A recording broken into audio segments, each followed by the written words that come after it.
చాలా బాధాకరం.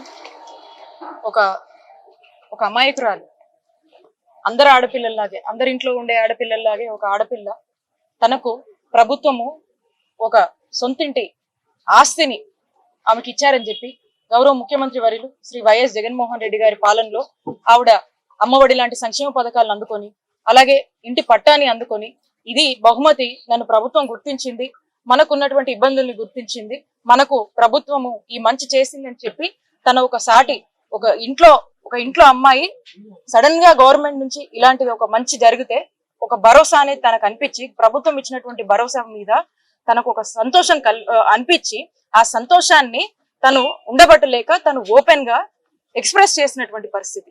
అంటే తన హ్యాపీనెస్ ని బయటకు వచ్చి, తనకున్నటువంటి హ్యాపీనెస్ ని, మనసులో ఉన్నటువంటి సంతోషాన్ని, హ్యాపీగా ఒక ఫ్రీడమ్ ఉందని చెప్పి తను ఎక్స్ప్రెస్ చేసుకుంది.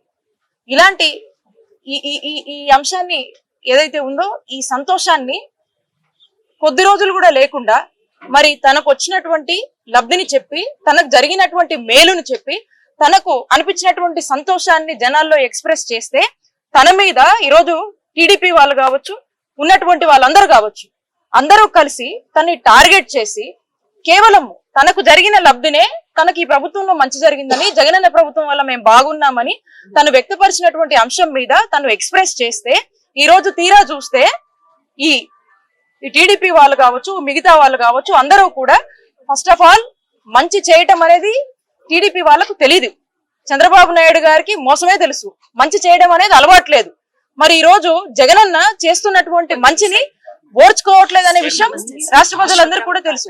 కానీ ఈ మహిళ తను వ్యక్తపరుస్తే కొంతమంది సోషల్ మీడియా రూపంలో వచ్చి మరి ఏ విధంగా తను మెంటల్ గా టోటల్ గా డిప్రెస్ అయ్యేలాగా, ఏ విధంగా తను మానసికంగా ఇబ్బంది పడే విధంగా అసభ్యమైనటువంటి పోస్టులు పెట్టి తను కంప్లీట్ గా కూడా తన లైఫ్ మీదనే ఇంట్రెస్ట్ పోయేటువంటి ఒక భావన తనకు కల్పించి, మరి ఇదంతా ఏంటి, నా మీద ఇలా జరిగిందని తను ఎవరికి కూడా చెప్పుకోలేనటువంటి పరిస్థితుల్లో ఈ బాధ తట్టుకోలేక ఇద్దరు పిల్లలు ఉన్నటువంటి ఆ తల్లి వెళ్లి రైల్వే ట్రాక్స్ మీద ఏ విధంగా తను సూసైడ్ చేసుకుందా అనే విషయం మీ అందరికి కూడా తెలుసు. ఆ కుటుంబానికి ఈరోజు ముఖ్యమంత్రి గారు తను జగనన్న ఇచ్చినటువంటి సంక్షేమ పథకాల వల్ల చాలా సంతోషంగా ఉండి ఎక్స్ప్రెస్ చేసినందుకు ఈ విధంగా జరిగిందని మా అందరినీ కూడా ఇక్కడికి పంపించి ఈ కుటుంబానికి ఒక ధైర్యాన్ని నింపి వారికి ఒక భరోసాని ఇచ్చిరమ్మని చెప్పి మా అందరినీ కూడా పంపించడం జరిగింది. మరి ఇప్పుడు ఇక్కడికి వచ్చి చూస్తే దీనంగా ఆ చిన్న అమ్మాయిలు, ఆ చిన్నారులను చూస్తుంటే ఎంత బాధ అనిపిస్తుంది. సాటి మహిళగా ఇక్కడ ఉన్నటువంటి మహిళలందరం కూడా చాలా బాధపడతా ఉన్నాం. ఈ రోజు ముఖ్యమంత్రి గారి పాలనలో ఉమెన్ ఎంపవర్మెంట్ కి ఈ రోజు అర్థం అంటే ఈ రోజు జగనన్న పాలన. ఈ రోజు ఉమెన్ సేఫ్టీ, ఉమెన్ సెక్యూరిటీ గురించి ఆలోచించినటువంటి ప్రభుత్వం జగనన్న ప్రభుత్వం. ఈ రోజు దిశ యాప్ లాంటివన్నీ తీసుకొచ్చి ఉమెన్ ని ఏ విధంగా రెస్క్యూ చేయాలనే దానికి అనేక రకాలుగా ఇనిషియేటివ్స్ తీసుకొని ఈ రోజు ఉమెన్ అందరినీ కూడా భద్రంగా చూసుకున్నటువంటి ప్రభుత్వం జగనన్న ప్రభుత్వం. మరి ఇంత స్వేచ్ఛ ఉన్నటువంటి ప్రభుత్వంలో ఈ రోజు ఒక మహిళ తన సంతోషాన్ని ఎక్స్ప్రెస్ చేస్తే ఏ మాత్రం కూడా భయం లేకుండా తన ప్రాణాలు తీసేదాకా కూడా ఈ పోస్టులు పెట్టి ఈ విధంగా ఒడిగట్టారు. ఇప్పటికి కూడా తను చనిపోయినప్పటికి కూడా బాధేస్తుంది మాట చెప్పాలంటే.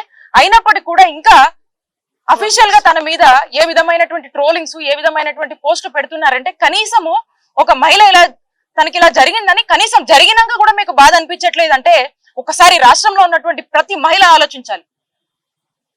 ఏం మీ ఇంట్లో ఆడపిల్లలు లేరా? మీకెందుకు బాధ అనిపించట్లేదు? దీన్ని రాజకీయం కోసం వాడతారా? పద్ధతిగా ఏమన్నా చేయాల్సింది ఉంటే, ఏదన్నా పాలసీలు ఉంటే మాట్లాడండి. వీటిని రాజకీయం చేస్తారా? అంటే మీకు ఏమీ దొరక్క ఓటమి భయంతో ఈరోజు టీడీపీ వాళ్ళు ఇలాంటి అంశాలను కూడా, ఒక చావును కూడా శవరాజకీయాలుగా ఏ విధంగా వాడుకుంటున్నారో మరొకసారి చంద్రబాబు నాయుడు గారు, టీడీపీ వాళ్ళు ఈ విధంగా నిరూపించారు వాళ్ళ యొక్క మూర్ఖపు బుద్ధితో. చాలా బాధేస్తా ఉంది.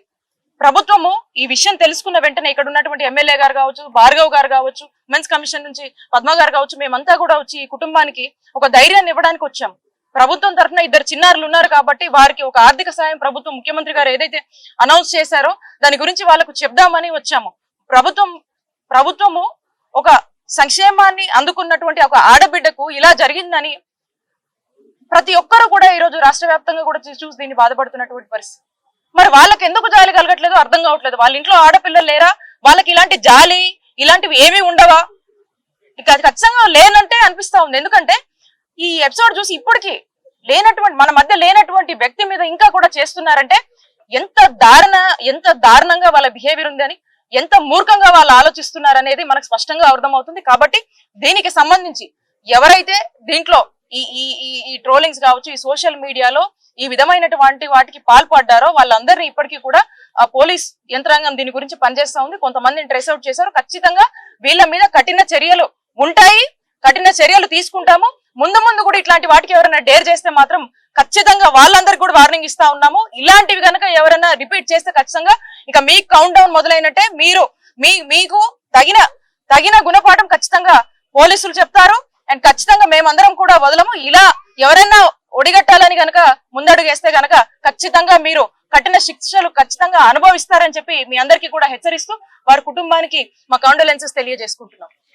ఇప్పుడు ఆపరేషన్ లేకుండానే మోకాళ్లకు ప్లాస్మా ట్రీట్మెంట్. మీ ఆర్థోపెడిక్ సమస్యలన్నిటికీ రోబోటిక్ టెక్నాలజీ ద్వారా తక్కువ ఖర్చుతో శాశ్వత పరిష్కారం. Free consultation. ప్రతి ట్రీట్మెంట్ పై 20% డిస్కౌంట్. ఈ ఆఫర్ కొద్ది రోజులు మాత్రమే. త్వరపడండి. V9 hospitals 9281465842.